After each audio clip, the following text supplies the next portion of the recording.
துஷ்டரை கண்டால் தூர விலகு. இப்படி ஒரு பழமொழி உண்டு. எதுக்காக இப்படி சொல்லி வச்சாங்க? துஷ்டன் ஏதாவது தொந்தரவு கொடுப்பான், அதனால அவனை கண்டா பயந்துகிட்டு ஓடி ஒளிஞ்சுக்கோ அப்படின்னா இதுக்கு அர்த்தம் அப்படி இல்ல.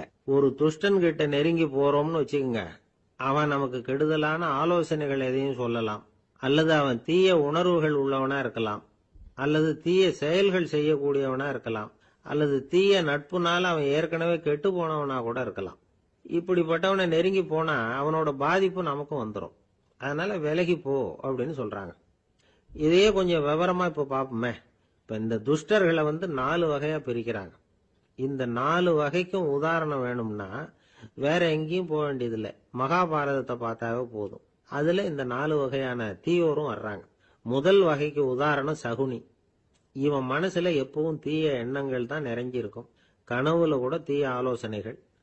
யாராவது ஒருத்தர் நல்லபடியா வாழ்ந்தா அதை இவனால சகிச்சுக்க முடியாது. இப்படிப்பட்டவனோட நெருங்கிய தொடர்பு துரியோதனனுக்கு கிடைச்சது. துரியோதனன் எப்படின்னா அவன் ஏற்கனவே தீய காரியங்கள் செய்யறதுக்கு தயங்காதவன். அப்படிப்பட்டவனுக்கு தீய போதனைகள் செய்யறதுக்கு சகுனி உதவுனான். இந்த 2 பேரோட சகவாசம் இன்னொருத்தனுக்கு கிடைச்சது. அவன் யாருன்னா துச்சாதனன். அவன் தீய நடத்தை உள்ளவன். இந்த 3 பேரும் ஒண்ணு சேர்ந்தா என்னத்துக்கு ஆகும்? உலகமே கெட்டு போடும்ல. இந்த 3 துஷ்டர்களோட நல்லவன் ஒருத்தன் சேர்ந்தான். அவன் தான் கர்ணன். கர்ணன் இயல்பாவே உத்தம குணம் உள்ளவன். அவன் நல்லவங்களோட சேராம இப்படிப்பட்ட கெட்டவங்க கிட்ட நட்பு வச்சுக்கிட்டான். அதனால அவனும் தீய செயல்கள்ல ஈடுபடுறது மாதிரி ஆயிடுது. துரியோதனனுடைய நண்பனா அவனுடைய ஆதரவுல வளர்ந்ததுனால அவனுக்கு துணையா இருக்க வேண்டி இருக்குது அப்படின்னா. நட்பு உரிமையினால உதவி புரிய வேண்டியது சரிதான், அது தப்புன்னு சொல்ல முடியாது. இருந்தாலும் தீய செயல்களுக்கு உதவி செய்யறது சரியில்லை. புத்தி பலம் புஜ பலம் எல்லாம் இருந்தா கூட தெய்வ பலம் இல்லைன்னா ஜெயிக்க முடியாது. கர்ணன் மகா வீரன். இருந்தாலும் கடைசியில் அவன் கதி என்னாச்சு? அவங்ககிட்ட எல்லா நல்ல குணங்களும் இருந்தது, இருந்தாலும் ஏன் இப்படி ஆச்சு? தீயவர்களுடைய சேர்க்கை தான் காரணம். அவங்களோட சேர்ந்ததுனால இவனையும் அப்படியே நினைக்க ஆரம்பிச்சுட்டாங்கல்ல. 4 வகை துஷ்டர்கள்ல இவனும் ஒரு வகை அப்படின்னு சொல்ல ஆரம்பிச்சுட்டாங்க. அதாவது தீய ஆலோசனைக்கு சகுனி, தீய உணர்வுகளுக்கு துரியோதனன், தீய செய்கைக்கு துச்சாதனன், தீய நட்புக்கு கர்ணன். இப்படி உதாரணமாயிட்டான். அதனாலதான் துஷ்டரை கண்டால் தூர விலகு அப்படின்னு சொன்னாங்க. அது புராண காலம். இப்பெல்லாம் நிலைமை கொஞ்சம் வேற விதமா இருக்குது. அன்னைக்கு ஒரு நாள் அப்படிதான் ஒரு காட்டு பாதையில யாரோ ஒருத்தர் அடிபட்டு கிடந்தார். யாரோ ஒரு துஷ்டன் அவனை அடிச்சு போட்டுட்டு போயிட்டான் போல இருக்கு. அந்த வழியா போன ஒருத்தர் பரிதாபப்பட்டு அவனை போய் தூக்கினார், ஆறுதல் சொன்னார். இத பாருங்க, இந்த வழியா எப்பவும் தனியா வரக்கூடாது. ஏன்னா இங்க ஒரு ரவுடி இருந்துகிட்டு வர்றவங்க போறவங்களெல்லாம் வழிப்பறி பண்ணிட்டு இருக்கிறதா கேள்விப்பட்டிருக்கிறேன் அப்படின்னாராம். இனிமே அப்படி கேள்விப்பட மாட்டீங்க அப்படின்னு அந்த ஆளு. ஏன்னு கேட்டிருக்காரு இவர். அவன் சொல்லியிருக்கான், நான் தான் சார் அந்த ரவுடி. இந்த வழியா போனவங்க கிட்ட தகராறு பண்ணேன். அவங்க தான் என்ன இப்படி அடிச்சு போட்டு என்கிட்ட இருந்த பணத்தை எல்லாம் புடுங்கிட்டு போட்டாங்க சார். காலம் ரொம்ப கெட்டு போச்சு அப்படின்னு நானா ரொம்ப பரிதா. ஒரு சராசரி மனிதனுடைய இயல்பு என்ன? இன்பம் வந்தா துள்ளி குதிப்பான், துன்பம் வந்தா சோர்ந்து போய் ஒரு மூலையில உட்காந்துருவான். இவன் தான் சராசரி மனிதன். ஆனா ஒருத்தன் இன்பம் வந்தா அதுக்காக மகிழ்ச்சி அடையறது இல்ல, துன்பம் வந்தா அதுக்காக சோர்ந்து போறது இல்ல அப்படின்னு வச்சுக்கோங்க. அப்படி இருந்தா அவன் சாதாரண ஆள் கிடையாது. ஒரு ஊர்ல ஒரு ஞானி இருந்தார். அவரை தேடிட்டு ஒரு பெரியவர் வந்தார். ஐயா, ஞானத்துல சிறந்த ஞானம் எது அப்படின்னு கேட்டாராம். இதுக்கு அந்த ஞானி என்ன பதில் சொன்னார் தெரியுமா? இன்பத்தினால மகிழ்ச்சி அடையாமலும் துன்பத்தினால சோர்வு அடையாமலும் இருக்கிறது தான் அந்த ஞானம், பெரிய ஞானம் அப்படின்னாராம். சரி சுவாமி, அப்படிப்பட்ட ஞானம் உங்களுக்கு எப்படி வந்ததுன்னு கேட்டிருக்காரு இவரு. அதை நான் ஒரு கழுதைகிட்ட இருந்து கத்துக்கிட்டேன் அப்படின்னாராம் அவரு. இவருக்கு ஒன்னும் புரியல, ஒரு மாதிரியா முழிச்சிருக்கிறார். இத அவர் புரிஞ்சுக்கிட்டார். நீங்க நாளைக்கு காலையில நம்முடைய ஆசிரமத்துக்கு வாங்க, புரிய வைக்கிறேன்னாராம். சரின்னு அவர் போயிட்டார். மறுநாள் காலையில ஆசிரமத்துக்கு சேர்ந்தார். ஞானி அவரை கூப்பிட்டு உட்கார வச்சார். வாங்க இப்படி உட்காருங்க, கொஞ்ச நேரத்துல இந்த வழியா ஒரு கழுதை போகும், அதை கவனிச்சு பாருங்கன்னாராம். இவருக்கு இன்னமும் ஒன்னும் புரியாம போச்சு, ஒரே குழப்பம். இருந்தாலும் அந்த ஞானி சொன்னது மாதிரியே உட்கார்ந்துருக்கிறார். கொஞ்ச நேரத்துல அந்த வழியா ஒரு கழுதை போச்சு. அது முதுக நிறைய அழுக்கு மூட்டைகள், அதை சுமந்துகிட்டு போகுது. ஒரு செலவு தொழிலாளி அதை ஓட்டிட்டு போறார். கொஞ்ச தூரத்துல ஒரு ஆறு இருக்கு. அங்க போய் துணியெல்லாம் சுத்தப்படுத்திக்கிட்டு சாயந்தரமா திரும்பி இந்த வழியாவே வருவாங்க. ஞானி சொன்னது மாதிரியே இந்த பெரியவர் அழுக்கு மூட்டையை சுமந்துகிட்டு போற அந்த கழுதையை கவனிச்சார். கழுதை போயிட்டுது. அதுக்கப்புறம் ஞானியை திரும்பி பார்த்தார். இப்ப அந்த ஞானி சொன்னார், சாயந்தரம் வரைக்கும் நீங்க இங்கேயே இருக்கணும்னார். அதே மாதிரி இவர் இருந்தார். சாயந்தரமா அந்த ஞானி சொன்னார், ஐயா இப்ப கொஞ்ச நேரத்துல அந்த கழுதை இந்த வழியா திரும்பி வரும், அதையும் கவனிச்சு பாருங்கன்னார். இவரும் கவனிச்சு பாக்குறார். கழுதை வந்தது. அது முதுகுல சலவை செய்யப்பட்ட துணி மூட்டை. அது பாட்டுக்கு சுமந்துக்கிட்டு போய்கிட்டு இருக்குது. பெரியவருக்கு ஒன்றும் புரியல. பொறுமை இழந்துட்டார். சரி சுவாமி, இந்த கழுதைக்கும் உங்க ஞானத்துக்கும் என்ன சம்பந்தம் அப்படின்னார். இப்ப அந்த ஞானி விளக்கினார். ஐயா, இந்த கழுதை இதே மாதிரி தினமும் காலையில அழுக்கு மூட்டைகளை சுமந்துக்கிட்டு ஆத்துக்கு போகுது. மாலையில வெண்மையான சுத்தமான துணிகளை சுமந்துக்கிட்டு திரும்பி ஊருக்கு போகுது. காலையில இது போகும்பொழுது முதுகல அழுக்கு மூட்டைகளை சுமந்துக்கிட்டு போறோமேங்கிற வருத்தமும் அதுக்கு கிடையாது. சாயந்தரம் திரும்பி வரும்பொழுது சுத்தமான துணிகளை சுமந்துக்கிட்டு வர்றோமேங்கிற மகிழ்ச்சியும் அதுக்கு இல்லை. இதை பார்த்துதான் நானும் அது மாதிரி ஞானத்தை கத்துக்கிட்டேன் அப்படின்னாராம். அதனால யாரு கத்து கொடுக்கறாங்க அப்படிங்கறத விட எதை கத்துக்கிறோம் அப்படிங்கறது தான் முக்கியம். ஒரு சினிமா பாக்குறோம், ஒரு அருவி கொட்டுறது மாதிரி காட்சி வருது, தண்ணீர் வழியுது. படம் முடிஞ்சதும் பாத்தீங்கன்னா அந்த திரை என்ன நனைஞ்சு போயா இருக்கும். ஒரு தீப்பிடிச்சு எரியிற காட்சியை சினிமாவில் பாக்குறீங்க, காட்சி முடிஞ்சதும் அந்த வெண் திரையே கருகி போயா இருக்கும். படத்துல வர்ற தண்ணீரும் நெருப்பும் அந்த திரையை பாதிக்கிறது இல்லை. நாம அந்த திரை மாதிரி இருக்கிறதுக்கு கத்துக்கணுமா. அந்த பக்குவம் வந்துட்டுதுன்னா இன்பமும் துன்பமும் நம்ம எதுவும் செய்யாது. ஒரு சினிமாவை பாக்குற வரைக்கும் சிரிக்கலாம், அழலாம். பார்த்துட்டு வெளியில வரும்பொழுது அழுதுகிட்டே வரக்கூடாது. ஒருத்தர் வந்தார். அப்படி படம் முடிஞ்சு வெளியில வரும்பொழுது அருவி மாதிரி கண்ணீர் சிந்திக்கிட்டே வரார். ஏன் சார் படம் அவ்வளவு சோகமா அப்படின்னு கேட்டார். இன்னொருத்தர், இல்ல சார், கூட்டம் ரொம்ப குறைச்சல் சார், மொத்தம் படம் பார்க்க வந்தவங்களே 15 பேர் தான் சார் அப்படின்னார் கண்ணீரை தொடச்சிக்கிட்டே. அதுக்கு நீங்க ஏன் சார் அழறீங்கன்னு கேட்டார் அவரு. இந்த படத்தோட தயாரிப்பாளரே நான் தான் சார் அப்படின்னாரா இவர். ஒரு அப்பாவுக்கு 2 பிள்ளைங்க. மூத்தவன் ரொம்ப அடக்கம். அப்பா எது சொன்னாலும் கேட்பான், பெரியவங்களுக்கு கீழ்ப்படிஞ்சு நடப்பான். இளையவன் அப்படி இல்லை, தான் நினைச்சதை தான் சொல்லுவான், செய்வான். அடுத்தவங்க சொல்றதை கேட்க மாட்டான், அடங்கி நடக்க மாட்டான். இந்த 2 பேர்ல யாரை உங்களுக்கு பிடிக்கும்? பெரியவனை தான் பிடிக்கும். ஏன்னா அவன் தான் சொல்ற பேச்சை கேட்கிறவன் அப்படின்னு சொல்லுவீங்க. ஆனா ஒரு ஞானி என்ன சொல்றாரு தெரியுமா? ஒரு குழந்தை அதன் அறிவுக்காக மதிக்கப்பட வேண்டுமே தவிர அதனுடைய கீழ்ப்படியும் தன்மைக்காக அல்ல அப்படிங்கிறார். நம்ம குழந்தைகளை சுயமா சிந்திக்கிறதுக்கு நாம விடுறதில்லை. மற்றவங்களை பார்த்து காப்பி அடிக்கிறதுக்கு தான் நாம அவங்களுக்கு கத்துக் கொடுக்குறோம். புகழ்பெற்ற மனிதர்கள் சிலருடைய பேரை சொல்லி நீயும் அவர் மாதிரி ஆகணும், இவர் மாதிரி ஆகணும் அப்படின்னு சொல்லிட்டே இருக்கிறோம். குழந்தைகள் தங்களுடைய தனித்தன்மையை வளர்த்துக்கிறதுக்கு நாம தடையா இருக்கிறோம். ஒரு குழந்தைகிட்ட அனாவசியமா நம்பிக்கையை வளர்த்துடக்கூடாது, எந்த கோட்பாட்டையும் திணிக்கக்கூடாது. நாம ஏற்கனவே அர்த்தமில்லாத கருத்துக்களையும் கொள்கைகளையும் மனசுல போட்டு நிரப்பி வச்சிருக்கிறோம். இந்த உலகத்துக்கு புதுசா சேர்ந்திருக்கிற ஒரு குழந்தையின் தூய்மையான மனசுல நம்ம கருத்துக்களை அறிமுகம் செய்ய அல்லது திணிக்கிறதுக்கு நமக்கு எந்த அதிகாரமும் கிடையாது. ஒரு குழந்தைய நீ இந்த மதத்தை சேர்ந்தவன் அப்படின்னு பிறந்ததுமே ஒரு முத்திரை குத்தி விடுறோம். இது அதோட சுதந்திரத்தை ஆரம்பத்திலேயே கிள்ளி எறியறது மாதிரி தான். நீங்க ஒரு மதத்தின் வழிமுறைகளை கடைபிடிச்சிட்டு வர்றீங்க, அந்த வழியில போய்கிட்டு இருக்கிறீங்க, சரி, அதனால போறீங்க. அதுக்காக உங்க குழந்தையையும் அதே வழியில தான் வரணும் அப்படின்னு கட்டாயப்படுத்துறதுக்கு உங்களுக்கு என்ன உரிமை இருக்குது? அந்த குழந்தை சுயமா சிந்திச்சு ஒரு முடிவுக்கு வரட்டுமே, அதுக்கு நீங்க ஏன் தடையா இருக்கிறீங்க? நமக்கு உண்மையிலேயே நம்ம குழந்தை மேல அன்பு இருந்தா இது மாதிரி திணிப்பு வேலைகளை செய்யக்கூடாது. திணிப்பு வேலைகள்ல இருந்து குழந்தைகளை காப்பாத்தினா போதும். அதுதான் ரொம்ப முக்கியம். அடுத்த தலைமுறை அற்புதமான தலைமுறையா உருவாகும். நாம தான் சாதி மத சங்கடங்கள்ல மாட்டிக்கிட்டு தவிக்கிறோம். அவங்களாவது சாதி மத வேறுபாடு இல்லாத சமுதாயத்தை பார்க்கட்டுமே, அந்த சௌகரியங்களை அனுபவிக்கட்டுமே. அதுக்கு நாம என்ன செய்யணும்னா ஒன்னும் செய்யாம இருந்தா போதும். ஒரு குழந்தைகிட்ட நம்ம கருத்தை திணிக்கும் பொழுது என்ன ஆகுது தெரியுமா? அது அவனை அவங்கிட்ட இருந்தே அப்புறப்படுத்தி விடுது. அவனுடைய தனித்தன்மையை அழிச்சுடுது. அவனை ஒரு எல்லைக்குள்ள திணிச்சுடுது.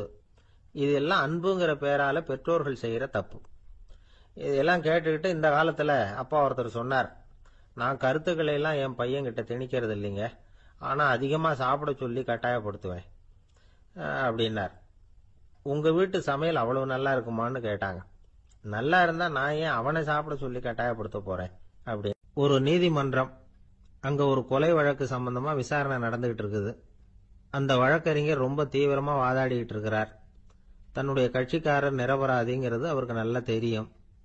அதனாலதான் அவர் சார்பா வாதாடுறதுக்கே ஒத்துக்கிட்டார். அப்படி அவர் மும்முரமா வாதாடிக்கிட்டு இருக்கிற சமயத்துல அவசரமா தந்தி ஒண்ணு வந்து சேர்ந்தது.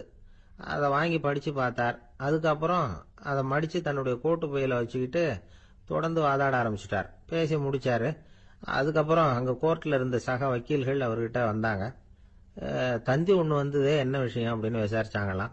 அப்போ அவர் சொல்லியிருக்கிறார், ஊர்ல சிகிச்சைக்காக போயிருந்த என்னுடைய மனைவி இறந்து போனதா தந்தி வந்திருக்குது அப்படின்னாராம். மற்ற வக்கீல்களுக்கு அதிர்ச்சி. என்னங்க இது, மனைவி இறந்ததை விட கேஸ் முக்கியமா உங்களுக்கு அப்படின்னு கேட்டிருக்கிறாங்க. இறந்து போன என் மனைவி மறுபடியும் திரும்பி வர போறதில்ல. ஆனா என்னுடைய கட்சிக்காரர் ஒரு கொலை வழக்கில் மாட்டிக்கிட்டார். அவரோ நிரபராதி.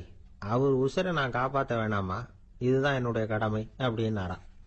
இப்படி இவர் சொன்னது எல்லாரும் அப்படியே திகைச்சு போய் நின்னுட்டாங்களாம். சரி, கடமைக்கு முக்கியத்துவம் கொடுத்த அந்த வழக்கறிஞர் யார் தெரியுமா? அவர் தான் இரும்பு மனிதர் சர்தார் வல்லபாய் பட்டேல். குஜராத் மாநிலத்தில் 1875 அக்டோபர் 31 அன்றைக்கு ஜாவேரி பாய் அப்படிங்கிறவருக்கு 4வது பிள்ளையா அவர் பிறந்தாராம். இந்த ஜாவேரி பாய் யார் தெரியுமா? ஜான்சி ராணி லட்சுமி பாய் போர் படையில ஒரு வீரரா பணிபுரிஞ்சவர். இளம் வயசுல வல்லபாய் படேல் ரொம்ப சிரமப்பட்டு படிச்சிருக்கார். விடாமுயற்சி வெற்றியை கொடுத்தது.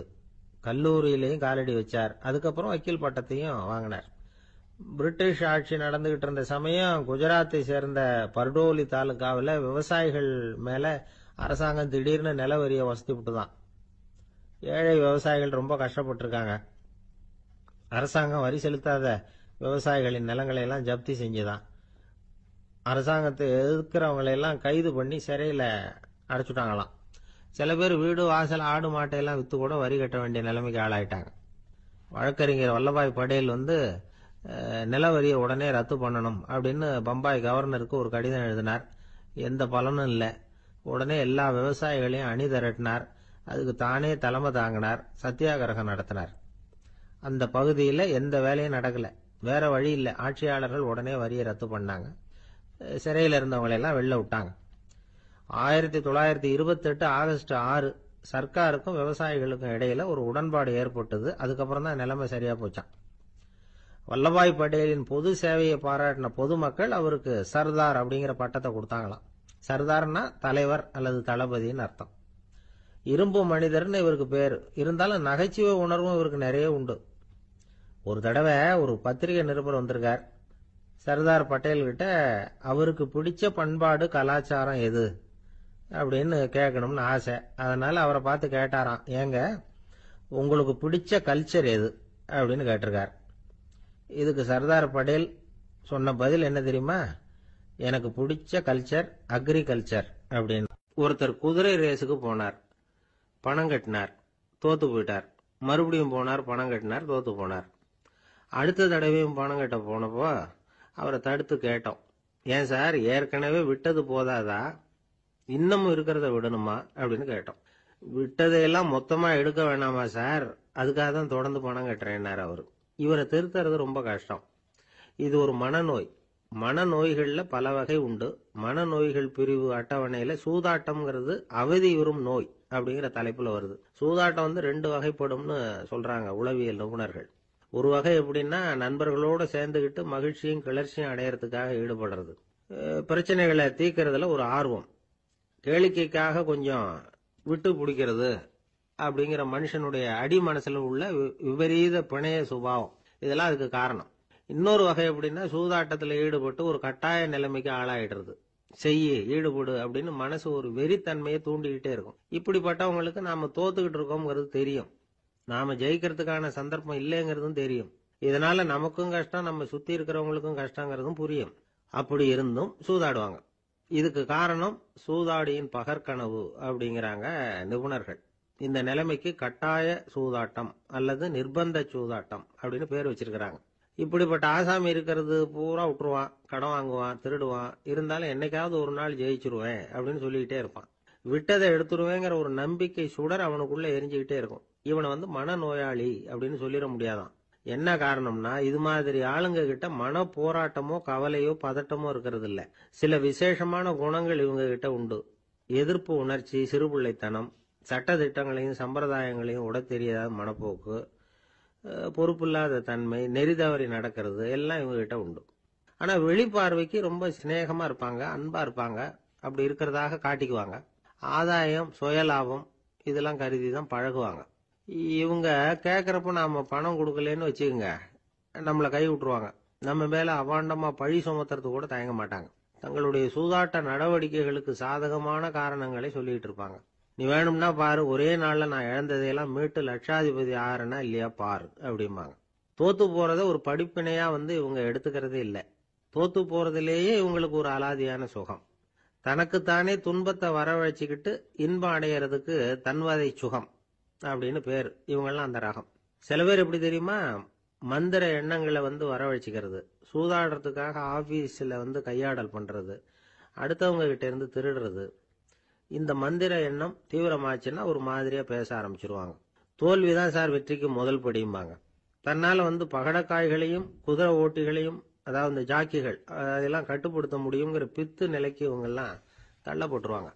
சில சூதாடிகள் ஆராய்ச்சி பார்த்ததுல என்ன தெரிய வந்தது தெரியுமா, அவங்கெல்லாம் குழந்தை பருவத்துல அன்புக்காக ஏங்கினவங்களாம், புறக்கணிக்கப்பட்டவங்களாம், உதவிகளை பெற முடியாதவங்க, இப்படிலாம் இருந்திருக்கிறாங்க.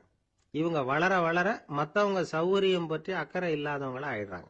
அதிர்ஷ்ட தேவதை தன்னோட இருக்கிறாங்க அப்படிங்கிற அசையாத நம்பிக்கை இவங்களுக்கு. இவங்களை திருத்துறது ரொம்ப கஷ்டம். அதனால பந்தயம், சூதாட்டம் இது மாதிரியான விஷயங்களை விட்டு விலகியே இருக்கிறது தான் நமக்கு நல்லது. ஒரு ஆள் சொன்னான், என்னுடைய குதிரை வேகமா ஓடுறதுக்கு என்ன வழி அப்படின்னு கால்நடை மருத்துவர்கிட்ட யோசனை கேட்டேன். அவர் ஒரு பாட்டில் நிறைய மாத்திரைகளை கொடுத்து தினம் 2 மாத்திரை வீதமா கொடுக்க சொன்னார். முதல் நாள் 2 மாத்திரையை கொடுத்துட்டு அது மேலே ஏறி உட்கார்றதுக்கு போனேன். அவ்வளவுதான். அதுக்குள்ள அது அம்பு மாதிரி பாஞ்சு ஓடி போச்சு. நான் இன்னும் உட்காரவே இல்லை, அதுக்குள்ள பாஞ்சு ஓடி போச்சு அப்படின்னா. அடடா, அப்புறம் நீங்க என்ன பண்ணீங்க அப்படின்னு கேட்டாங்க. என்ன பண்றது, மீதி மாத்திரை பூராவே நான் முழுங்கி விட்டு அதுக்கப்புறம் துரத்தி பிடிச்சி அது மேலே ஏறி உட்கார்ந்தேன் அப்படின்னா அவன். ஒரு ஊர்ல ஒரு மன்னன் இருந்தான், கொடுங்கோல் மன்னன். நிறைய தொந்தரவு பண்ணிட்டு இருந்தான். அவன் ஒரு தடவை என்ன பண்ணான் தெரியுமா, ஒரு தப்பும் பண்ணாத ஒரு இளைஞனை பிடிச்சி ஜெயிலில் அடைச்சுட்டான். அந்த பையனோட சொந்தக்காரங்கள்லாம் ராஜா கிட்ட போனாங்க. அவன் ஒரு தவறும் பண்ணல, அவனை விடுதலை பண்ணுங்க அப்படின்னு கெஞ்சி கேட்டுக்கிட்டாங்க. மன்னன் யோசனை பண்ணான். அந்த இளைஞனை கூப்பிட்டுக்கிட்டு வர சொன்னான்.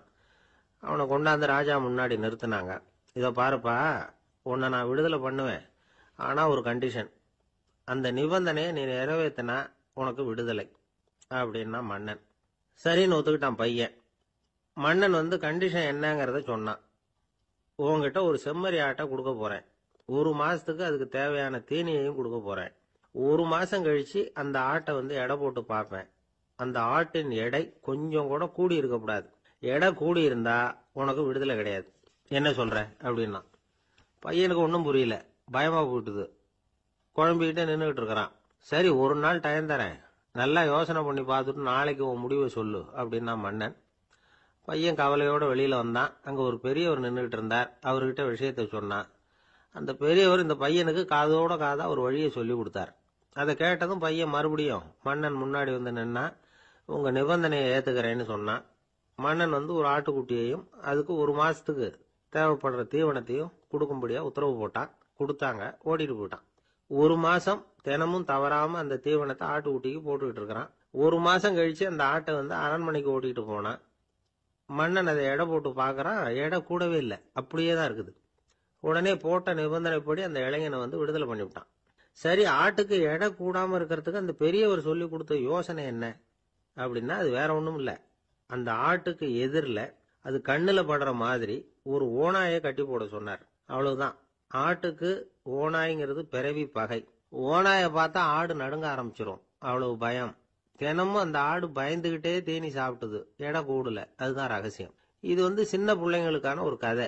இதுல இருந்து தெரிஞ்சுக்க வேண்டிய உண்மை என்னன்னா, நாமெல்லாம் சாப்பிடுறப்ப மனசும் உடம்பும் அமைதியா இருக்கணும். அப்பதான் அது உடம்புல ஒட்டும். அவசரத்திலையும் பயத்திலையும் சாப்பிட்டா அது சரியா ஜீரணம் ஆகாது. இன்னொரு ராஜா இருந்தார். அவரும் ஒரு இளைஞனை ஜெயிலில் அடைச்சு விட்டார்.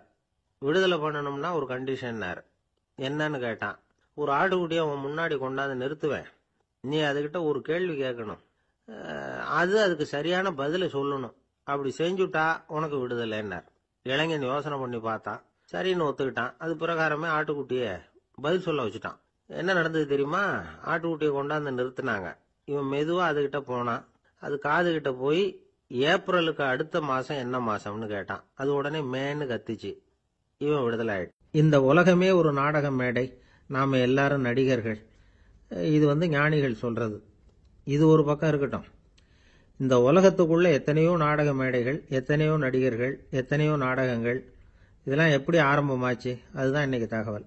அதாவது ஆதி மனிதன் பேச ஆரம்பிக்கிறதுக்கு முன்னாடி சைகையாலேயே எல்லாத்தையும் சொல்லிட்டு இருந்தான். அதனால அப்பவே நடிப்பு ஆரம்பமாயிட்டுது. முதல்ல ஒரு வேட்டையத்தான் அவன் நடிச்சு காட்டியிருப்பான். இவன் எப்படி போனான், எதிரில் மிருகம் எப்படி வந்தது, அதோட எப்படி சண்டை போட்டான், எப்படி அடிச்சு கொண்டுகிட்டு வந்தான், இதை அப்படியே மற்றவங்களுக்கு நடிச்சு காட்டியிருப்பான். ஏன்னா மொழி கிடையாது. இந்த காலத்துல எல்லாம் நாடகங்களில் நடிக்கிறவங்கள நடிகர்கள்ங்கிறோம். ஒரு காலத்தில் இவங்களுக்கு என்ன பேர் தெரியுமா? திஸ்பியர்கள் அப்படின்னு பேரான். இதுக்கு காரணம் உண்டு. அதாவது 2000 வருஷத்துக்கு முன்னாடி கிரீஸ் நாட்டில் திசிபியஸ் அப்படின்னு ஒரு ஆள் இருந்தான். அவன் ஒரு பெரிய நாடக கலைஞன். அவன் சில இளைஞர்களை சேர்த்துக்கிட்டான், பயிற்சி கொடுத்தான், நாடக குழுவை உருவாக்கினான். நடிகர்களையும் நாடகத்துக்கு தேவையான பொருள்களையும் ஏற்றிக்கிட்டு போகிறதுக்கு ஒரு வண்டியையும் தயார் பண்ணான். அந்த வண்டியிலேயே அவன் கிரேக்க நாடு பூராவும் சுற்றினான். ஊர் ஊராக நாடகம் போட்டான். ஒரு ஊருக்கு போனதும் அங்கே நாடகம் நடத்த தியேட்டர் இருக்கா அப்படிங்கலாம் பார்க்கறது இல்லை அவன். ஏன்னா அப்போலாம் தியேட்டர்னா என்னென்ன தெரியாது. நாடகம்னா அது ஒரு மூடிய கொட்டைக்குள்ளே தான் நடத்தணுங்கிறது அப்போ யாருக்குமே தோணலை. இந்த வண்டி போகும், அதுவே ஒரு பகுதி அப்படியே ஒரு மேடை மாதிரி விரிச்சிக்கும். அதில் ஏறி நின்றுக்கிட்டு நாடகத்தை நடித்து காட்டுவாங்களாம். மக்கள்லாம் எதிரில் தரையில் உட்காந்து அதை பார்த்துக்கிட்டு இருக்கிறது. உலகத்தின் முதல் நடமாடும் தியேட்டர் இதுதானா. இந்த திசிபியஸ் தான் முதலாக உலகத்தில் நாடகம்ங்கிற பொழுதுபோக்கை நடத்தி காட்டினவன் அப்படின்னு சொல்கிறாங்க. அவன் சொந்தமாக நாடகம் எழுதுனான், நடித்தான், நாடகத்தை இயக்கினான். அதனால தான் அவனை first man of the theatre அப்படின்னு சொல்லுவாங்க. அவன் தான் நாடக மேடையின் முன்னோடி. கிரேக்கர் காலத்திலேயே நாடக ஆசிரியர்கள், நடிகர்கள், ரசிகர்கள் இவங்கெல்லாம் உருவாயிட்டாங்களாம். நாடகத்தின் சரித்திரத்தில் இந்த 3 பிரிவும் ரொம்ப முக்கியம். அதாவது கிரேக்க தியேட்டர்கள்லாம் திறந்த வெளி மேடைகள் தான். பெரும்பாலும் மலைச்சரிவுகள், அதுவே படிப்படியாக பண்ணியிருப்பாங்க. கீழே அரைவட்ட வடிவில் மேடை, அதுக்கு ஆர்கெஸ்ட்ரான்னு பேர். பிற்காலத்தில் இதில் உட்காந்து இசைக்குழுவினர் வாய்ச்சதுனால இசைக்குழுவுக்கே ஆர்கெஸ்ட்ராங்கிற பேர் வந்துட்டுது. இப்போ கிரேக்க தியேட்டர்களில் ஒன்று, அதோட காலம் கிமு 340. அதை இன்னமும் பாதுகாத்து வச்சிருக்கிறாங்களாம். எபிடாரஸ் அப்படிங்கிற இடத்துல அது இருக்குதான். இன்னமும் அந்த தியேட்டரை பயன்படுத்திக்கிட்டு வர்றாங்களாம். சிறந்த கிரேக்க நாடகங்கள்லாம் அங்கே நடிக்கிறாங்களாம். ஆரம்ப காலத்திலேயே கட்டணம் கிடையாது. அப்புறம் பின்னாடி தான் நுழைவு கட்டணம்லாம் அப்படியே வந்துட்டு தான். நடிகர்கள் பளபளப்பான ஆடைகள் உடுத்தியிருப்பாங்களாம். இந்த குதிகால் உயர்ந்த காலணிகள் போட்டிருப்பாங்களாம். இதெல்லாம் பழைய குறிப்புகள். பலவிதமான உருவங்களில் மாஸ்க் அப்படின்னு சொல்லப்படுற முகமூடி. அதனால ஒரே நடிகர் பல வேடங்களில் நடிக்கிறது உண்டான். ஆரம்பத்தில் பெண் நடிகர்கள் கிடையாது, எல்லாம் ஆண் நடிகர்கள் தான். ரோமானியர்கள் தான் முதல் நிரந்தர நாடக மேடையை கட்டினவங்க. அதுதான் முதல் தியேட்டர். கிமு 1048 காலகட்டத்தில் பாம்பிங்கிற நகரத்தில் அதை கட்டியிருக்கிறாங்களாம். கிரேக்க ரோமானிய தியேட்டர்களின் அடிப்படையிலேயே இந்த இத்தாலிய வடிவ அமைப்பாளர்கள் இந்த குதிரை லாட வடிவில் ஒரு ஆடிட்டோரியத்தை உருவாக்கினாங்களாம். இப்படி அதை பற்றி நிறைய தகவல் இருக்குது. 1576 லண்டனில் இந்த பின்ஸ்பர்ரி, அப்புறம் இந்த பில்ட்ஸில், அப்புறம் ஜேம்ஸ் இப்படிங்கிறவர் முயற்சியால் தான் இங்கிலாந்தில் முதல் தியேட்டர் உருவாச்சான். அப்படி ஒருத்தர் இருந்தாராம். உலக நாடக மேடையின் வரலாறு இதுதான். அதாவது இப்பெல்லாம் அறிவியல் வளர்ச்சி அதிகமாயிட்டுது. திரைப்படம், தொலைக்காட்சி எல்லாம் வந்தாச்சு. ஒவ்வொரு வீடுமே ஒரு குட்டி தியேட்டர் மாதிரி ஆயிட்டுது. தொலைக்காட்சி முன்னாடி உட்காந்து எழுந்திருக்கவே மனசு வர்றதில்லை. ஒரு அம்மா ஒரு மனோதத்துவ டாக்டரை தேடிட்டு வந்தாங்களாம் இந்த காலத்தில். டாக்டர், எங்கள் வீட்டுக்காரர் எப்போ பார்த்தாலும் டிவி முன்னாடி உட்காந்துக்கிட்டு அதையே வெறிச்சு பார்த்துக்கிட்டு இருக்கிறார், உத்து பார்த்துக்கிட்டு இருக்கார், எனக்கு சந்தேகமாக இருக்குன்னாங்களாம். இது மனக்கோளாறு இல்லைங்க, ஆர்வ கோளாறு, அவ்வளவுதான், இதுக்காக பயப்படாதீங்கன்னாரான் டாக்டர். அப்படி இல்லை டாக்டர், டிவி ஓடும் பொழுது நாம் எல்லாம் அதை பார்க்குறோம், சரி. ஆனால் அவர் அப்படி இல்லை, டிவியை நிறுத்தினதுக்கு அப்புறமும் அதையே உத்து பார்த்துக்கிட்டு உட்காந்துருக்கிறார், அதனால தான் சந்தேகப்பட்டு உங்ககிட்ட வந்தேன் அப்படின்னாங்களாம். கணவன் மனைவி அன்பாக இருக்கணும், ஒருத்தர் நல்லா புரிஞ்சுக்கணும், விட்டு கொடுக்குற மனப்பான்மை வேணும். அதுதான் ஒரு நல்ல குடும்பம். இன்னைக்கு பல குடும்பங்களில் அர்த்தமில்லாத சண்டைகள் தான் அதிகம். கிராமப்புறங்களில் வேடிக்கையாக ஒரு கதை சொல்லுவாங்க. ஒரு ஊரில் ஒரு ஆள் இருந்தான், வேலை வெட்டி இல்லாமல் சும்மாவே இருந்தான். அவனுக்கு கல்யாணம் பண்ணி வச்சாங்களாம். மனைவி சேர்ந்தா. சும்மாவே உட்காந்துருக்கிறியே, ஏதாவது சம்பாதிக்கிற வழியை பாரு அப்படின்ட்டு இருக்கா. அதுக்கு தான் யோசனை பண்ணிட்டு இருக்கிறேன், ஒரு அருமையான ஐடியா அப்படின்னு நானா. என்ன அது சொல்லு அப்படின்னு இருக்கா அவ. ஒரு ஆட்டுக்குட்டி வாங்க போறேன்னு இருக்கான். அதை வாங்கி என்ன பண்ண போறேன்னா, அந்த குட்டி வளரும், பெருசாகும், அதுக்கப்புறம் அது நிறைய குட்டி போடும் அப்படின்னு இருக்கான். சரி, அப்புறம் அப்புறம் என்ன, அதையெல்லாம் சந்தையில் கொண்டுட்டு போய் விற்றுவிட்டு அந்த காசுக்கு ஒரு எருவு மாடு வாங்கலாம். சரி, அது எதுக்கு? எருவு மாடு நிறைய பால் கொடுக்கும், அதை கொண்டுகிட்டு போய் பால் பண்ணையில் கொடுப்பேன், அல்லது நானே விற்றுருவேன், கை நிறைய காசு கிடைக்கும். அதுக்கப்புறம் ஒரு பசுமாடு வாங்குவேன், பாலையும் விற்கலாம், நாமளும் காய் போட்டு சாப்பிட்லாம், இப்படிலாம் சொல்லியிருக்கான். அப்போ அந்த பொண்ணு சொல்லிச்சான், அடுத்த தெருவில் இருக்கிற எங்க அம்மா வீட்டுக்கும் கொஞ்சம் பால் கொடுத்து அனுப்பலாம் அப்படின்ட்டுருக்கான் அந்த பொண்ணு. இந்த இடத்துல கணவனுக்கு கோவம் வந்துட்டுது. அது எப்படி உங்க அம்மா வீட்டுக்கு எதுக்கு கொடுக்கணும், அதெல்லாம் முடியாதுன்னு இருக்கான். இந்த இடத்துல சண்டை ஆரம்பமாயிட்டுது. கொஞ்ச நேரத்துல ரெண்டு பேரும் சத்தம் போட ஆரம்பிச்சுட்டாங்க. கடுமையான சண்டை நடக்கிறத பக்கத்து வீட்டுக்காரன் காதுல வாங்கினான். அவன் ஓடியாந்தான். அவனுக்கு தெரியும், வாங்காத மாட்டுக்காக இப்படி சண்டை போட்டுக்கிட்டு இருக்கிறாங்கிறது அவனுக்கு புரியும். அவன் ஓடி வந்து சொன்னான், ஏண்டா உன்னோட பசுமாட்டை ஒழுங்கா கட்டி போடக்கூடாதான்னு இருக்கான். என்னடா சொல்றேன்னா இவன், உன் மாடு என் தோட்டத்துல வந்து மேய்ஞ்சுட்டுது, பயிரெல்லாம் நாசமாயிட்டுது, 10,000 ரூபா அளவுக்கு சேதம், அதை வாங்கிட்டு போறதுக்கு தான் வந்தேன், குடுறா 10,000 நானா. இவன் அரண்டு போயிட்டான். அப்புறம் சொன்னான், டேய் நான் இன்னும் மாடே வாங்கலையே, அதுக்குள்ள அது வந்து எப்படிடா உன் தோட்டத்துல மேயும், என்னடா உளர்றேன்னு இருக்கான். நீ தாண்டா இப்போ உளறிட்டு இருக்க, மாடே வாங்கல, அதுக்குள்ள எப்படிடா வந்து உன்னுடைய மனைவி அவங்க அம்மா வீட்டுக்கு பால் கொடுத்து அனுப்ப முடியும் அப்படின்னு அவன் கேட்டானா. நம்ம ஆளுக்கு இப்பதான் புத்தி வந்துதான், அர்த்தமே இல்லாத சண்டை போட்டுக்கிட்டு இருக்கிறோம் அப்படிங்கறத அவன் புரிஞ்சுக்கிட்டானான். இது நம்ம முன்னோர்கள் சொல்லி இருக்கிற ஒரு கதை. சண்டையில தான் அர்த்தம் இல்லையே தவிர கதையில் அர்த்தம் உண்டு. அதாவது இல்லாத விஷயங்களுக்காக சண்டை போட்டுக்கிட்டு இல்லறத்தை வீணாக்கிக்கிட்டு இருக்கிற மனிதர்கள் இன்றைக்கு நிறைய பேர் இருக்கிறாங்க. ஒருத்தன் தன்னுடைய மனைவியை பத்தி மாமனார்கிட்ட புகார் சொன்னானா, மாமா உங்க பொண்ணு அர்த்தமில்லாத சண்டை போடுறா, எதுக்கு எடுத்தாலும் எடுத்தெறிஞ்சு பேசுறா அப்படின்னு இருக்கான். நீ எப்படி மாப்பிள்ளை அதை சமாளிக்கிற அப்படின்னு கேட்டிருக்காரு அவரு. அவ எடுத்தெறியறது என் மேல படாம ஒதுங்கி நின்னுக்கிற அப்படின்னு நானா. நமக்கு முன்னாடி நமக்கு வேண்டிய ஒருத்தர் ஒரு கிளாஸ்ல நமக்கு பழச்சாறு கொண்டாந்து வைக்கிறாருன்னு வச்சுக்கோங்க.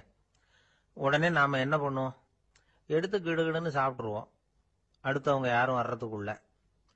அதை விட்டுட்டு அதை கொண்டாந்து வச்சவர்கிட்டயே அதோட விலை என்ன அப்படி இப்படின்னு நான் கேட்டுக்கிட்டு இருப்போம்.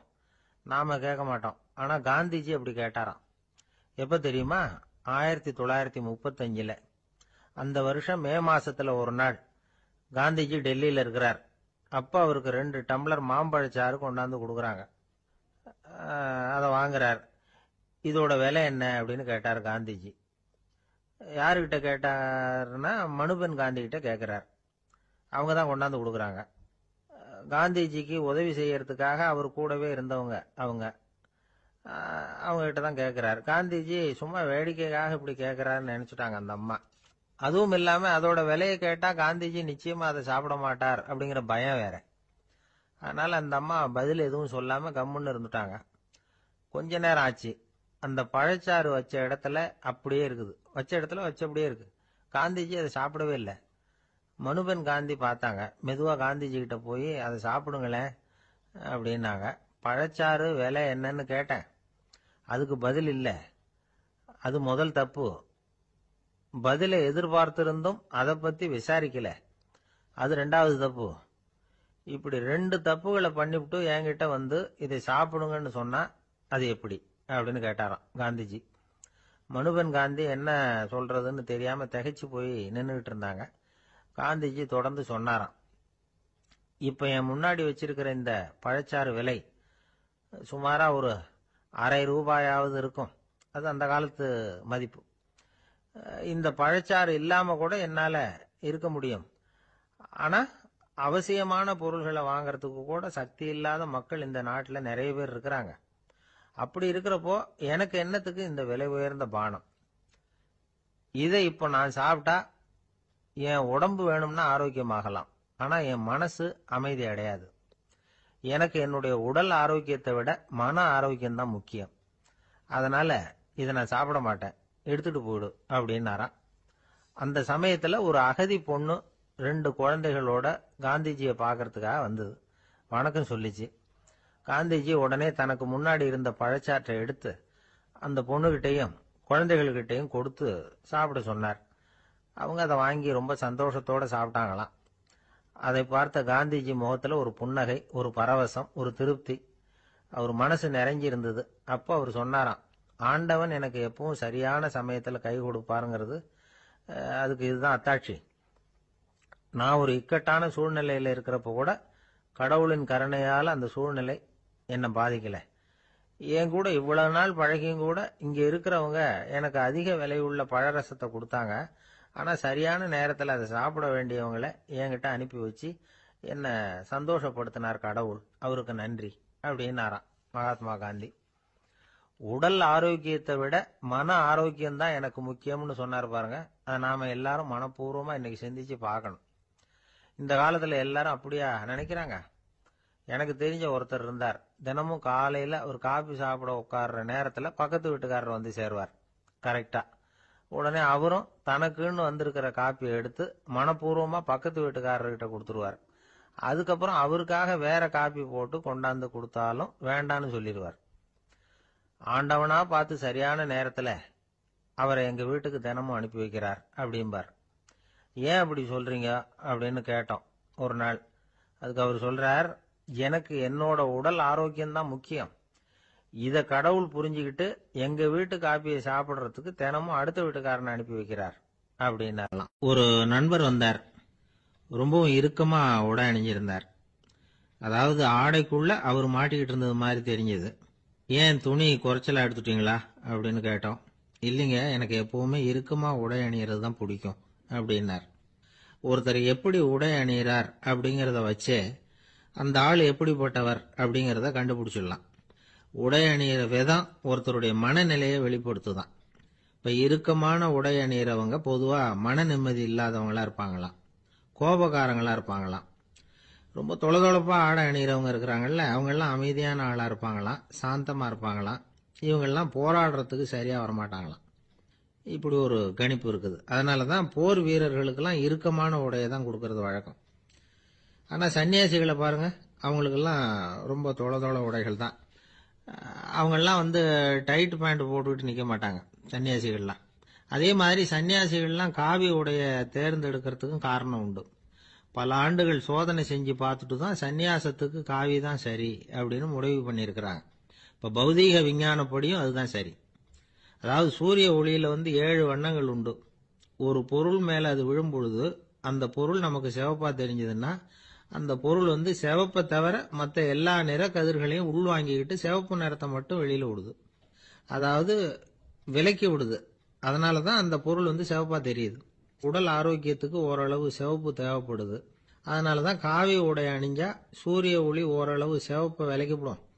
அதாவது சிவப்பின் பலனும் கிடைக்கும், இந்த சிவப்பின் கெடுதலும் இல்லை அப்படின்னு யோசனை பண்ணாங்க. காவி வந்து உதய வேளையின் நிறம். கீழ் வானத்துல கதிர் உதிக்கிற வேளையில முதல் ஒளி தோன்றுகிற நேரத்துல காவி நிறம் தான் கசியும். தியானம் செய்யறப்போ முதல்ல காணக்கூடிய ஒளி காவி நிறம் தான். தியானத்தின் உச்ச நிலையின் நிறம் நீலம். தியானம் வந்து காவி நிறத்துல ஆரம்பமாகி நீல நிறத்துல நிறைவடைகிறது அப்படிங்கிறார் ஓஷோ. நீலம் வந்து தியான சிகரம், காவி வந்து தியான ஆரம்ப குறியீடு, ஒரு சன்னியாசியின் ஆரம்ப தரிசனம் அப்படிங்கிறார் அவர். ஒருத்தர் நாள் பூரா காவி உடைய அணிஞ்சிருந்தா அந்த நிறம் வந்து அவருக்கு வந்து தியானத்தை பற்றிய நினைவை வந்து ஊட்டிக்கிட்டே இருக்கும். இப்படியே வந்து ஆடைக்கும் தியானத்துக்கும் இடையில ஒரு தொடர் ஏற்படுது. ஒரு துறவியின் உள்ளார்ந்த பண்பா அது மாறுது.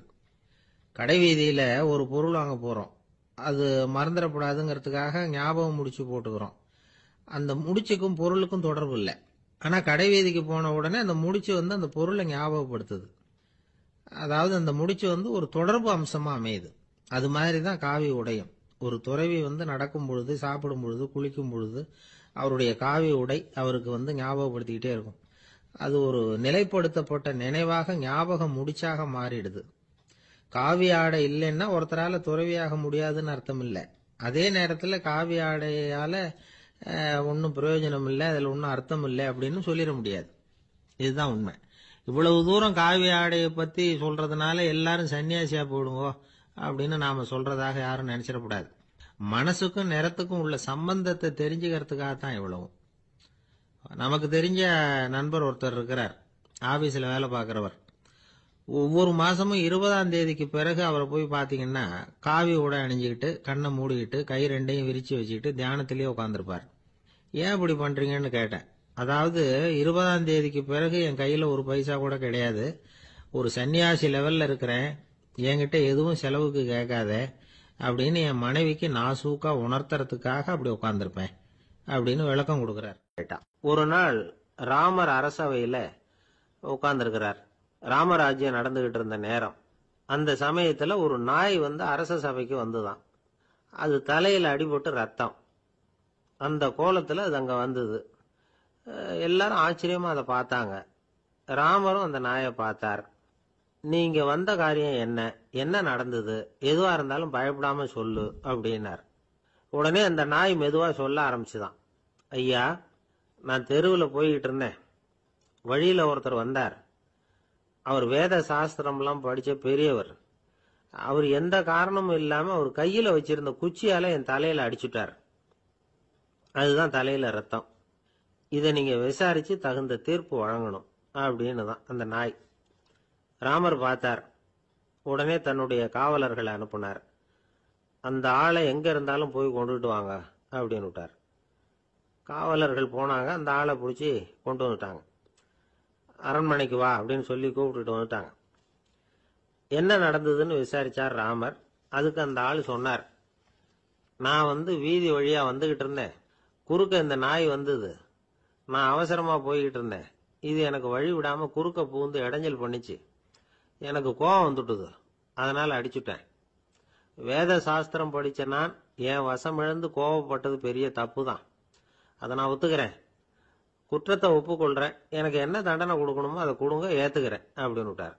சரி, இப்ப அந்த ஆளுக்கு தண்டனை கொடுக்கணும். என்ன தண்டனை கொடுக்கறது யோசனை பண்ணார் ராமர். அதையும் அந்த நாய்கிட்டயே கேட்டார். நீயே சொல்லு, என்ன தண்டனை கொடுக்கலாம் இவருக்கு அப்படின்னார். இதுக்கு அந்த நாய் என்ன சொல்லிச்சு தெரியுமா? இவரை ஏதாவது ஒரு கோயிலுக்கு தர்மகர்த்தாவா நியமனம் பண்ணி விடுங்க, அதுதான் இவருக்கு சரியான தண்டனை அப்படின்னது. இதை கேட்டது ராமர் முகத்துல புன்னகை. ஆனா அங்க இருந்த மற்றவங்களுக்கு எல்லாம் ஆச்சரியம். அது எப்படி தப்பு செஞ்சவங்களுக்கு தண்டனை கொடுக்கறது தானே நியாயம், அதை விட்டுட்டு தர்மகர்த்தா பதவியை கொடுக்க சொல்லுதே இந்த நாய் அப்படிங்கிற ஆச்சரியம். இந்த சந்தேகத்தை அந்த நாய்கிட்டயே கேட்டாங்க அங்க இருந்தவங்க. இதுக்கு அந்த நாய் பதில் சொல்லிச்சான்.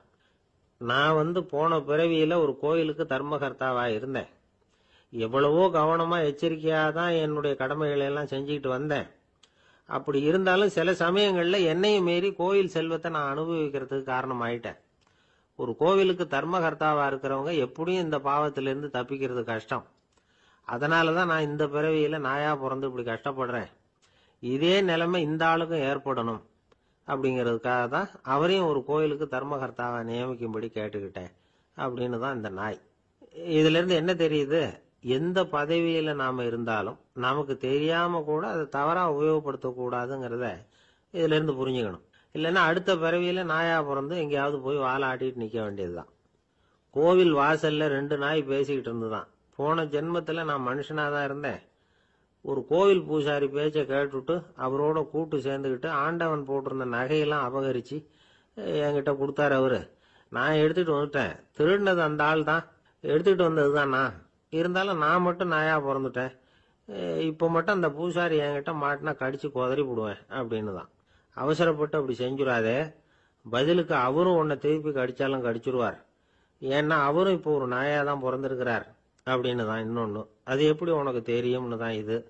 நான் தானே அது அப்படின்னு தான் அந்த நாய். ஒரு சிகை அலங்கார கூடம். ரொம்ப சுறுசுறுப்பா எல்லாரும் வேலை செஞ்சுக்கிட்டு இருக்கிறாங்க.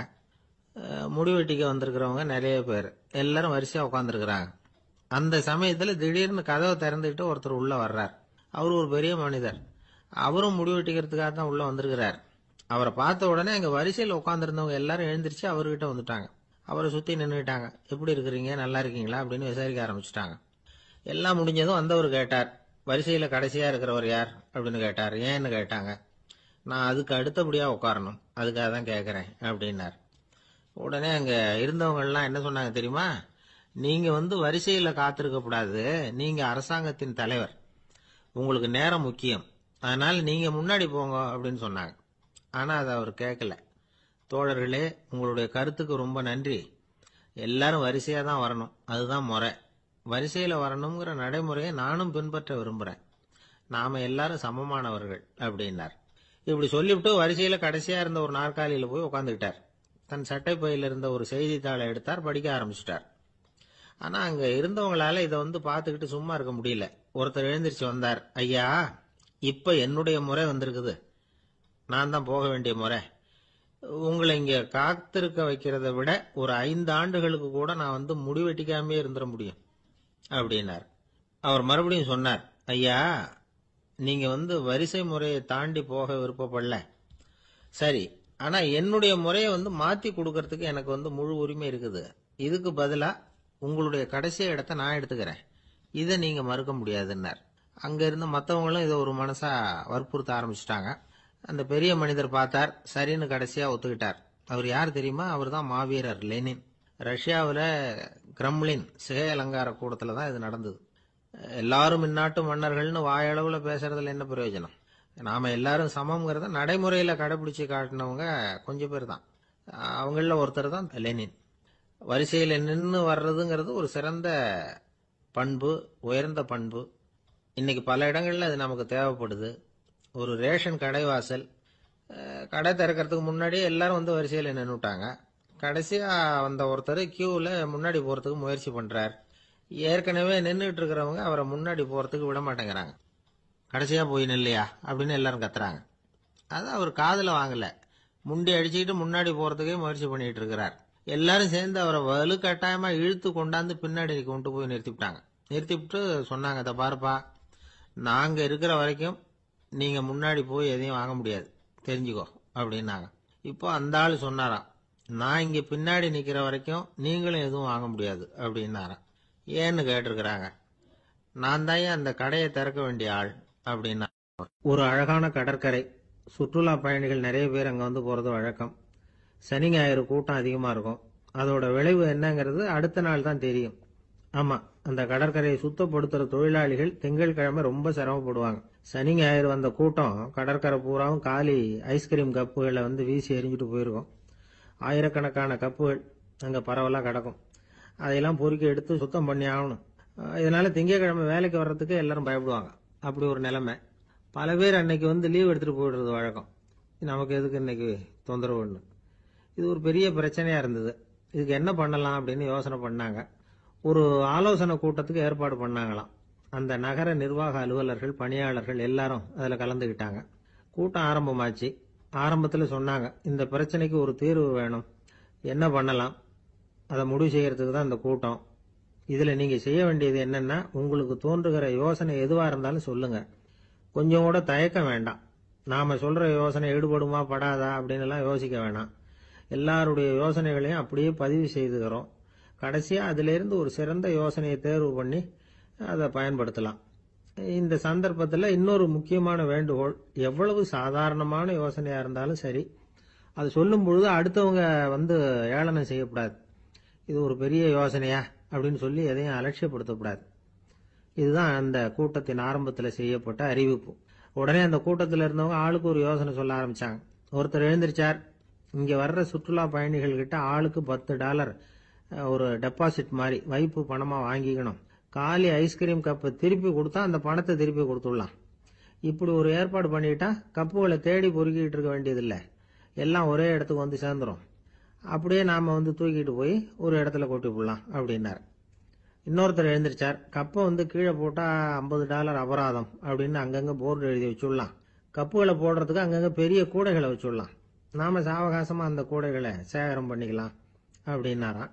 இன்னொருத்தர் எழுந்திருச்சு கொஞ்சம் கோபமா பேசினார். கப்புகளை அவங்க வாயிலேயே திணிச்சுடணும், அதுகளை மொன்னு சாப்பிட்டு பார்த்தாதான் தெரியும் அது எவ்வளவு கஷ்டங்கிறது அப்படின்னு ரொம்ப கடுமையா பேசியிருக்காரு.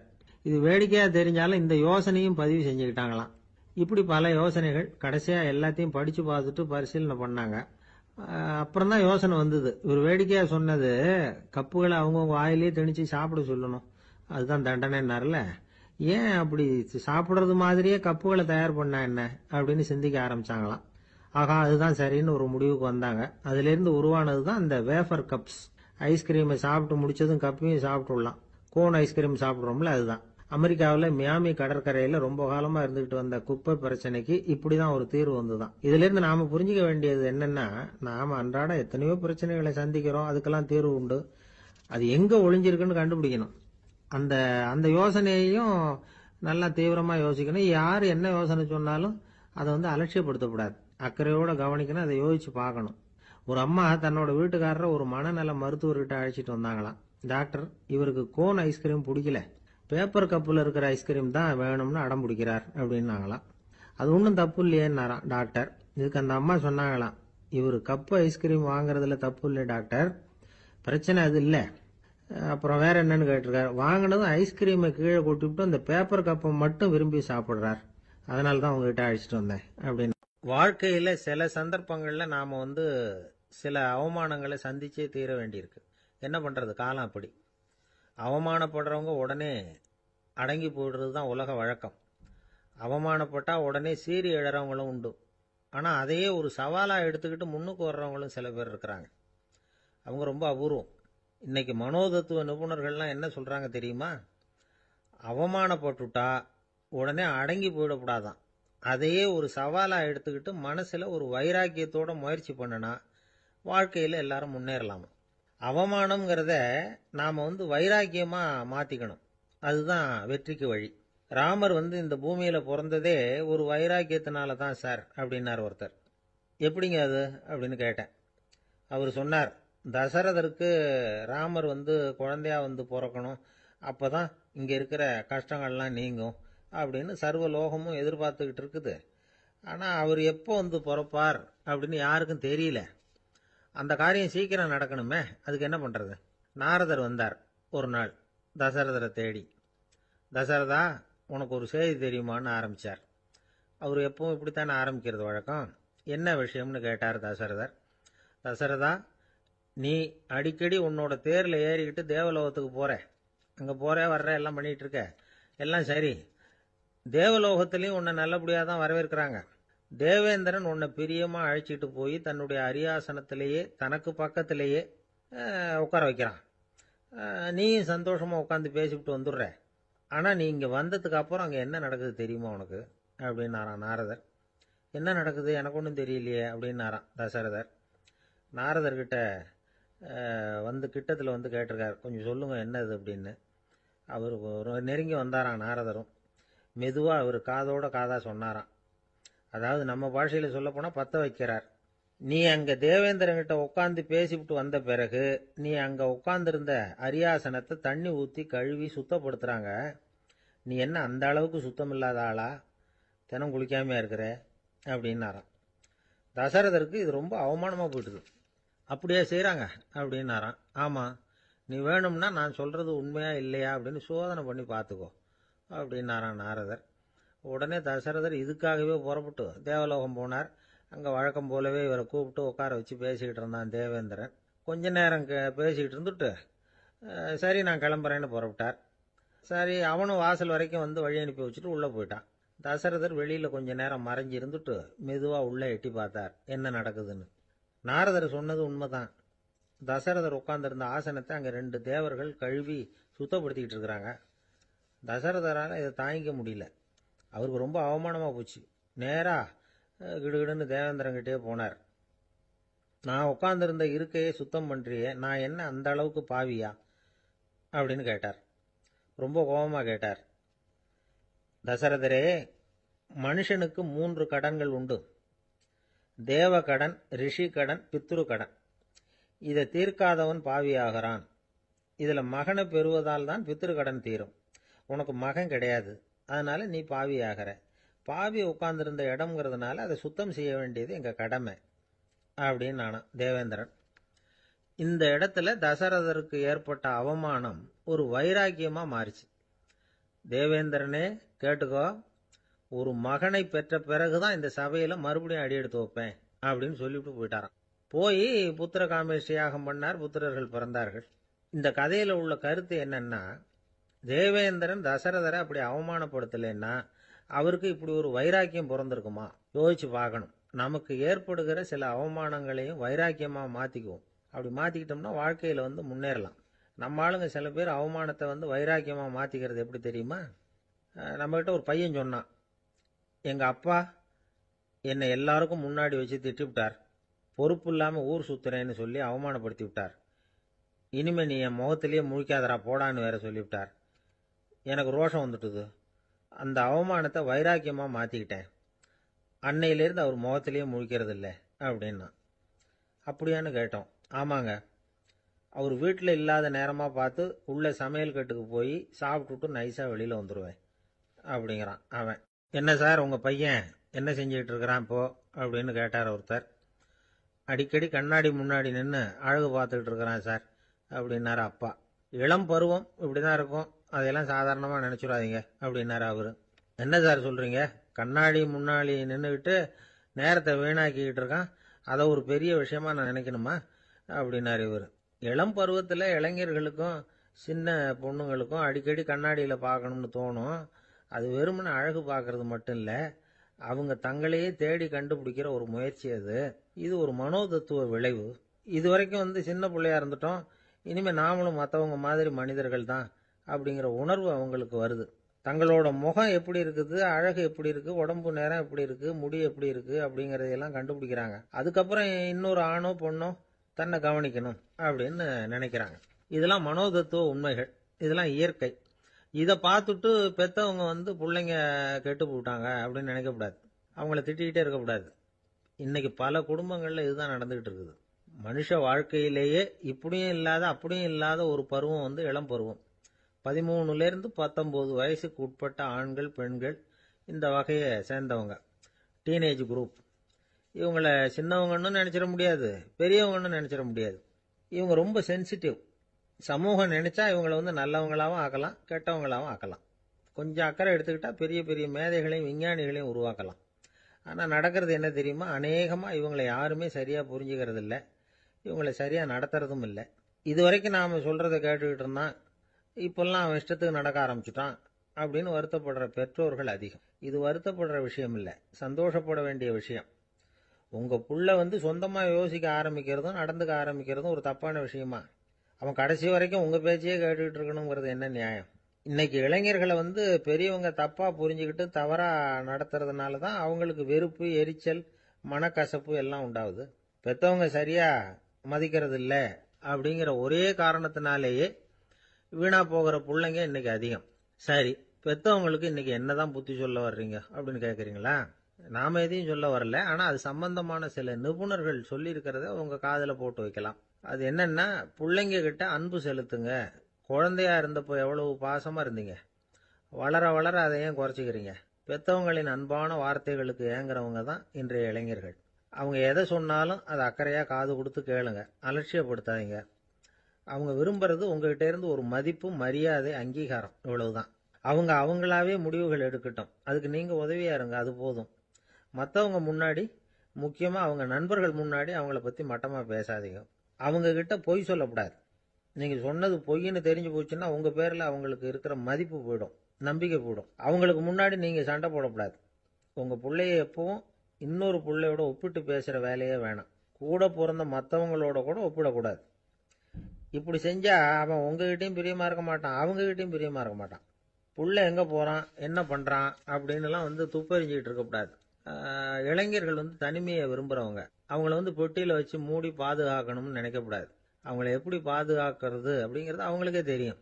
உங்கள் புள்ள எப்படி நடந்துக்கணும்னு நீங்கள் எதிர்பார்க்குறீங்களோ அது மாதிரி நீங்கள் நடந்து காட்டுங்க, அது போதும். ஒரு வீட்டில் அப்பாவும் அம்மாவும் பேசிக்கிட்டு இருக்கிறாங்க. என்னங்க, நம்ம பொண்ணு பெரியவளாயிட்டா, அடிக்கடி கண்ணாடி முன்னாடி போய் நின்றுக்கிட்டு இருக்கிறா, சீக்கிரமாக ஒரு பையனை பார்த்து கல்யாணத்தை முடிக்காமல் இப்படி மசன்னு கல் மாதிரி உட்காந்துருக்குறீங்களே அப்படின்னு சத்தம் போட்டாங்க அந்த அம்மா. அவசரப்படாத, பார்க்கறதுக்கு கண்ணுக்கு அழகா லட்சணமா புத்திசாலியா ஒரு பையன் கிடைக்க வேணாமா, அதுதான் பார்த்துக்கிட்டு இருக்கிறேன் அப்படின்னாரு அப்பா. இதுக்கு அந்த அம்மா சொல்றாங்க, எங்க அப்பா இப்படியெல்லாம் நினைச்சுக்கிட்டு இருந்திருந்தா எனக்கு கல்யாணமே ஆயிருக்காது தெரியுமா அப்படின்னாங்களாம். ஒரு ஊர்ல ஒரு ஞானி இருக்கிறார், ரொம்ப பெரிய ஞானி, ரொம்ப வயசாயிட்டுது. கடைசி காலத்தில் அவர்கிட்ட சில பேர் வந்தாங்க. உங்க குரு யார் அப்படின்னு கேட்டாங்க. அவர் நிமிர்ந்து பார்த்தார். எனக்கு ஆயிரக்கணக்கான குருமார்கள் உண்டு, அவங்க பேரெல்லாம் சொல்லணும்னா இந்த காலம் பத்தாது. ஆனா முக்கியமான ஒரு 3 பேரை பத்தி மட்டும் உங்களுக்கு சொல்றேன் அப்படின்னாராம். அப்புறம் சொன்னார், அந்த 3 பேர்ல ஒருத்தன் ஒரு திருடன். ஒரு சமயம் ஒரு பாலைவனம் வழியா நான் போய்கிட்டு இருந்தேன். அப்போ வழி தவறி போய் ஒரு கிராமத்துக்கு போயிட்டேன். அது இருட்டு நேரம், நடுராத்திரி, ஊரே உறங்கி போச்சு. அந்த நேரத்தில் ஒரு ஆள் மட்டும் ஒரு வீட்டு சுவத்தில் ஏதோ பண்ணி உள்ளே நுழையறதுக்கு முயற்சி பண்ணிட்டு இருக்கிறான். அவங்கிட்ட போய் நான் இன்னைக்கு இங்கே எங்கே தங்க முடியும் அப்படின்னு கேட்டேன். அதுக்கு அவன், இந்த ராத்திரி வேளையில் அது ரொம்ப சிரமம், ஒரு திருடனோட உங்களால் தங்க முடியும்னா நீங்கள் என்னோட தங்கலாம் அப்படின்னா. நான் அவங்க கூட 1 மாதம் தங்கியிருந்தேன். ஒவ்வொரு நாள் ராத்திரியும் இப்போ நான் என்னுடைய வேலைக்கு போகிறேன், நீங்கள் ஓய்வு எடுத்துக்கோங்க அப்படின்னு சொல்லிவிட்டு போவான். அவன் திரும்பி வந்த உடனே உனக்கு ஏதாவது கிடைச்சிதான்னு நான் கேட்பேன். அதுக்கு அவன், இன்னைக்கு ராத்திரி ஒன்றும் இல்லை, நாளைக்கு மறுபடியும் முயற்சி பண்ணுவேன் அப்படின்பா. எப்பவும் அவன் நம்பிக்கை இழந்ததே கிடையாது, எப்பவும் சந்தோஷமாகவே இருப்பான். நானும் ரொம்ப காலமாக தியானம் பண்ணிக்கிட்டே இருந்தேன், ஒன்றுமே நடக்கலை. ஆனால் நான் என்ன பண்ணேன் தெரியுமா, மனசு வருத்தப்படும், நம்பிக்கை இழந்துருவேன். அப்போல்லாம் அந்த திருடனுடைய விடாமுயற்சி தான் ஞாபகத்துக்கு வரும். அதனால் அந்த திருடன் எனக்கு ஒரு குரு. என்னுடைய 2வது குரு யாருன்னா அது ஒரு நாய். இது எப்படின்னா, ஒரு சமயம் எனக்கு ரொம்ப தாகமாக இருந்தது. ஒரு நதியை நோக்கி போய்கிட்டு இருந்தேன். அப்போ ஒரு நாயும் வந்தது. அதுக்கும் தாகம். ஓடி வந்து ஆற்றை பார்த்தது. அதோட நிழல் ஆற்றுல தெரிஞ்சது. அதை பார்த்ததும் பயந்துட்டுது. அதாவது அது தன்னுடைய சொந்த உருவத்தையே கண்டு பயந்தது. அதை பார்த்து குறைக்குது, திரும்பி ஓடிச்சு. ஆனால் அதுக்கு தாகம் அதிகமாக இருந்ததுனால அது மறுபடியும் திரும்பி வந்தது. பார்த்தா மறுபடியும் தண்ணியில் நாயோட உருவம் தெரியுது. இப்படி சில தடவை பண்ணிச்சு. இருந்தாலும் கடைசியில் தண்ணியில் குதிச்சுட்டுது துணிஞ்சி. இப்படி குதிச்ச உடனே அதோட உருவமும் மறைஞ்சுட்டுது. இதை பார்த்தேன். நான் என்ன புரிஞ்சுக்கிட்டேன்னா, எவ்வளவுதான் பயம் இருந்தால் கூட ஒருத்தன் தைரியமாக காரியத்தில் இறங்கணும் அப்படிங்கிறத புரிஞ்சுக்கிட்டேன். இந்த போதனை அந்த நாய்கிட்ட இருந்து எனக்கு கிடைச்சிது. இது ஒன்று. அடுத்தது என்னுடைய 3வது குரு யாருன்னா அது ஒரு சின்ன குழந்தை. நான் ஒரு சமயம் ஒரு நகரத்துக்கு போனேன். அங்கே ஒரு குழந்தை எரிகிற மெழுகுவத்தி ஒன்று எடுத்துக்கிட்டு வந்தது. நான் அந்த குழந்தைய பார்த்து வேடிக்கையாக கேட்டேன், ஏன் பாப்பா, இந்த மெழுகுவத்தியை நீயாவே கொளுத்துனியா அப்படின்னு கேட்டேன். ஆமான்னுது அந்த குழந்தை. சரி, இந்த மெழுகுவத்தி முன்னாடி எரியாமல் இருந்தது, இப்போ எரியுது.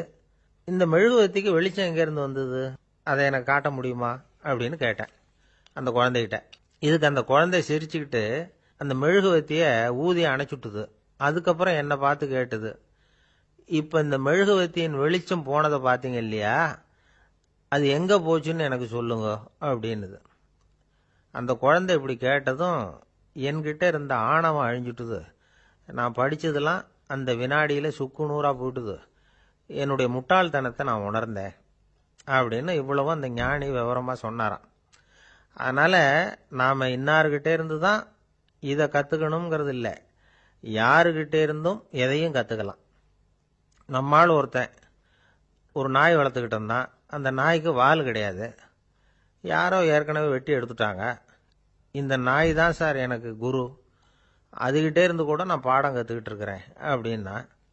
அப்படி என்ன கற்றுக்கிட்டேன் இந்த வால் இல்லாத நாய்கிட்டே இருந்து அப்படின்னு கேட்டோம்.